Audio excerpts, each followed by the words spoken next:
Assalamu alaikum everyone, and welcome to part 2 of Furqan series.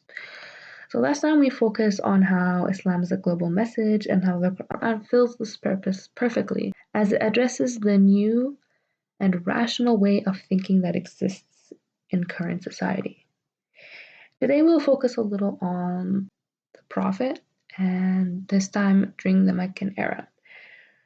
So about two-thirds of the Quran came to address the Dawah and some of the events that happened in the Meccan era, which makes sense because it was a time of great struggle. So people were struggling against themselves, having to avoid their desires and temptations in a highly corrupt society. And they also had to struggle against their peers, who were giving them a lot of difficulty for choosing to practice Islam. So, kind of let's go back and look at some of the things we talked about last time. We said that the people of Quraysh, they were trying to deny Islam by attacking the Quran and attacking the Prophet Muhammad ﷺ and his character. So, looking a little bit more into what they used to say about the Quran, they used to say that this Quran is just a falsehood. He invented it, referring to the Prophet Muhammad ﷺ. And there were others who probably helped him. He wasn't a man who knew how to write or read, so they just said, he probably had other people helping him, read past stories and make up lies and write it down for him. It wasn't really something coming from God. And they said this in an attempt to extinguish the light of Allah, right? They were trying to kind of hide this truth. But Allah says that He will perfect His light. Whether they like it or not, the message will be heard and will be spread. And another thing that they used to say is that, this Quran, it's not something that, is from God, it's from a human, it has a lot of these stories about past prophets. And yes, this is not really a part of our culture, but there's a lot of other cultures that talk about prophets and talk about stories from history, and likely the prophet just met with a foreigner and he spoke with him and he got these stories from him. And so Allah's response to this is that the Quran comes in this very clear Arabic language. A foreigner, somebody who doesn't speak Arabic, could not have written it, and the Prophet probably couldn't have made it up either because he was never somebody who was a great poet. So the Quran is written in this kind of beautiful language that even great poets at the time couldn't mimic. And so the Prophet couldn't have made it up himself, considering that he was not a great poet. He was not somebody who ever really recited poetry or was a part of that kind of society. So it couldn't have been from this foreigner who doesn't know how to speak Arabic and just told him the stories, and it couldn't have been from the Prophet ﷺ, who was not a poet in nature. So another argument to their point that there were people from the past who were coming and speaking to the Prophet and teaching him these stories, is that a lot of the stories in the Quran are kind of revealed in all these different perspectives and point of views. Just looking at the story of Musa alayhi salam, we see not just his point of view, but we also get to see what his mother was thinking and feeling after his birth when she was worried that he was going to be taken away from her. We were able to see his sister's point of view when she was following him as he was floating down the river, seeing where he would end up and her reaction to this, and how the Pharaoh felt and how his wife felt. So we kind of get this all-encompassing view.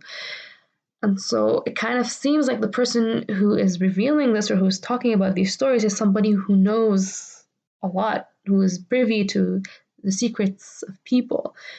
And so the response to their claims that these were just stories that the Prophet was making up or that he had heard from others is that what has been revealed is revealed by He who knows every secret within the heavens and the earth.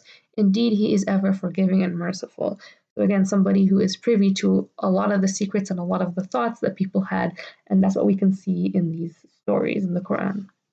So when they kind of fail to attack the Quran, they would say things, but they wouldn't really stick. Anybody who actually heard the Quran would not agree with them. They start to turn against the Prophet. So the first thing they did is they kind of looked down on the fact that he was a human, Right? So they say, what is this messenger that eats food and walks in the market? So why was there not sent down to him an angel so he would be with him a warner? So they're basically putting into question the fact that he is a human being like them. They didn't think that that was good enough. It kind of shows that their perspective of what a human is not worthy of a divine message, a human is not worthy of teaching us, a human is less than that, despite the fact that Allah has honored the children of Adam. Like it says in this ayah here in Surah Al-Isra, and we have certainly honored the children of Adam and carried them on the land and sea and provided for them of the good things and preferred them over much of what we have created with definite preference. So if you think back to our creation, Allah asked the angels, the people of Quraysh were raising above humans, to prostrate to humans, uh, as they were going to be serving the humans going forward. Allah is the one who gave us the earth to take care of and lead in. In our religion, we believe that those who believe and act in good deeds are actually raised a level higher than angels. So it kind of showed their lack of understanding of this, that why did he not bring an angel, something a little bit better than us, to come and teach us? But more importantly, they were kind of missing a big point. Would they have accepted an angel as a messenger? An angel is more or less programmed to worship Allah. It has no other choice in the matter. It doesn't struggle between worshiping Allah and doing other things. An angel doesn't necessarily have the same kind of emotions we have, doesn't have the same weaknesses that we have. So an angel is really a creature that is hard to relate to and hard to aspire to as an ideal for us to follow. It's not something that we could kind of imagine being. If an angel had come with a message and tried to show us a way of life, we would have just dismissed it, saying, you know what, it doesn't understand us, doesn't understand our point of view, doesn't understand our struggles. It would not have made for a good role model. But a prophet like Prophet Muhammad ﷺ, who was a human, who had the same kind of weaknesses that we have, the same kinds of temptations that we have, the same strengths that we have. What pains us pains him. What makes us happy makes him happy. That is someone that we can relate to, someone that we know is going through the same struggles as us and can follow as a role model. But they failed to recognize this. And they kind of added to what they were saying by saying, why does he not have unlimited amount of treasure? Why does he not have a huge garden that he can just eat from, just extreme wealth? And why is he not just better than us? From the two cities being Mecca, where he was from, and Ta'if, which is a city that he did visit in the early stages of revelation. From these two cities, there are greater men than him, right? People who have more money, more power, more influence. Why wasn't he a man like that was chosen? Why is he just a regular person who isn't really that wealthy, who walks amongst the markets, has to work? Why wasn't he different? Why wasn't he a king among men? And they also kind of tried to make him look bad by saying that, everything that he's saying right now is just magic, right? They were trying to dismiss what he was saying as magic and trying to get people to avoid listening to what he had to say by referring to it as magic and a curse. If you heard it, you're going to be under its spell and you have to avoid it at all costs. So going back to their statements about him, why is he not a king? Why does he not have unlimited money and unlimited food and unlimited, resources? Why is he just a regular person? Again, it goes back to the idea of this role model. Allah chose Prophet Muhammad ﷺ from among all of creation to be the ultimate role model. And in order to do that, he has to be relatable. If he was somebody who had unlimited wealth, just like with the issue with the angel, most people would not relate to that because most people don't have unlimited wealth. They would see him as somebody who's distant, hard to follow. How does this guy even have any struggles? Of course, it was easy for him to be a good believer or worship God because he had everything. But the Prophet Muhammad ﷺ was not like that. In fact, he kind of represented both the sides of poverty and wealth. He went through phases of extreme poverty and phases of wealth in his life. And he showed us through all of it that when he was poor, it didn't prevent him from going out and fulfilling his mission and preaching to the people, right? Then he wasn't scared of going out and speaking to the people despite his position in society at the time.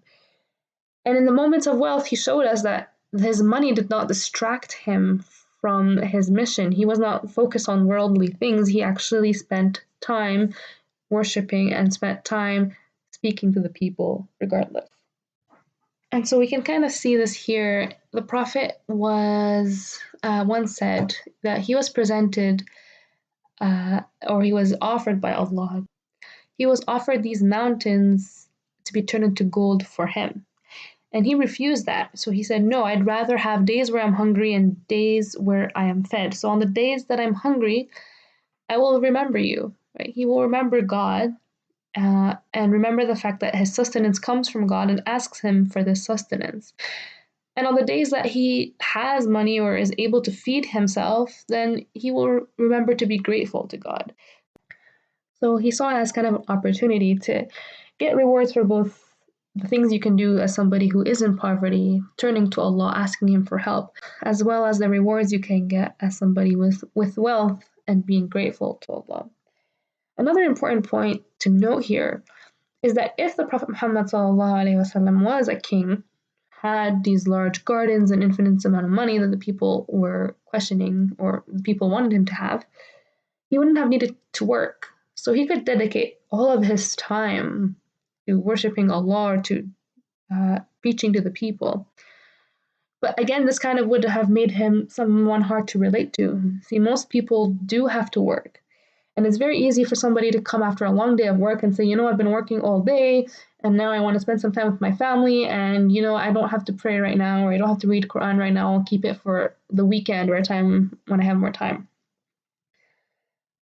But since the Prophet was somebody who did have to go out and work and who did have a family to take care of, he kind of represents this balanced life for us. You work, you spend time with family, you spend time with friends, and you worship Allah, and you focus and prioritize Allah every day of your life. So let's take a look at an example of some of the things that the Prophet went through at the time of Mecca. So there was a man of the name Uqba ibn Abi Mu'ayt. And this man, he would go out on business or whatever out of town. And when he came back, he always made a point of hosting, a huge dinner where he would invite, a person or some people, and he would feed them very well. Now, some of you may know that it was a part of the Arab culture till today to be extremely generous and to be known for your generosity. They said that it was to the point that if you went to somebody and complimented them saying, I really like your shirt today, that they would take it off right there on the spot and give it to you, right, out of generosity. And so when this man approached the Prophet Muhammad ﷺ and he offered him, come over for dinner, I'll have a big feast for you, and he was inviting him over, the Prophet wanted to take advantage of this sense of generosity by saying, I refuse to come to you, or I won't come to your house until you say shahada, make shahada, right? Witness that there's only one God and that I am his messenger. And if you do that, then I'll come. And because this man, he really felt the need to kind of prove his generosity and prove that he would do anything for his guest, he accepted and made that shahada, said that I witness that there's only one God and that you are his messenger. And, time passed. Now, obviously, the Prophet knew that this might not necessarily be a proper acceptance of the faith, but his hope was that he would kind of break down this first barrier, that this man would kind of say that he accepted the faith, and that over time he would teach him the faith and kind of guide him down the right path. But unfortunately, before that could happen, Uqba's friend, this man of the name Ubay ibn Khalaf, he was out of town and he came back and he met with Uqba and he heard the story and he got really upset. The Ubay ibn Khalaf, some of you may know him, he in the past was one of the people who used to harass the Prophet, and he was the one who took a bucket filled with animal guts and dumped it on the Prophet ﷺ while he was praying at the Kaaba. So he really hated the Prophet and he hated the message that he carried. So when he heard that his friend had accepted Islam, even if it's just through words and nothing else, he got really angry and he told him, I'm never going to forgive you, not unless you go and you take it back, you take what you said back, and not just that, but I want you to spit in the Prophet's face and insult him. And he went on and on and on, saying that, you have to do these horrible things in order for me to forgive you. And the man, Uqba, ended up leaving Islam. And so in this ayah that is in Surah Al-Furqan, it talks about how on the Day of Judgment, this guy will, be filled with regret. And he'll say, oh, I wish I had taken with the messenger away. So I wish I had followed the way of the messenger. And I wish I had not had this person as a friend. He's referring to Ubay, right? This person who led me astray and took me away from God and took me towards the way of the shaitan. So this verse kind of shows us the importance of having good friends, right? People who will not push you away from what's good and pull you towards what's evil, but people who will encourage you to do the right thing. Because often your friends do have a huge impact on you, and they will end up pushing you to do something wrong, and you don't want to be filled with regret on the Day of Judgment like this guy was. But this verse also illustrates some of the negativity that the Prophet underwent, right? So people were so against him that even if you just said in empty words that you believed in the Prophet or what he said, that you would be attacked and your friends would threaten you and you would have to do horrible things to regain their trust. As time passed, the people of Quraysh, they really were working hard to undermine the Quran and undermine the Prophet and slander him.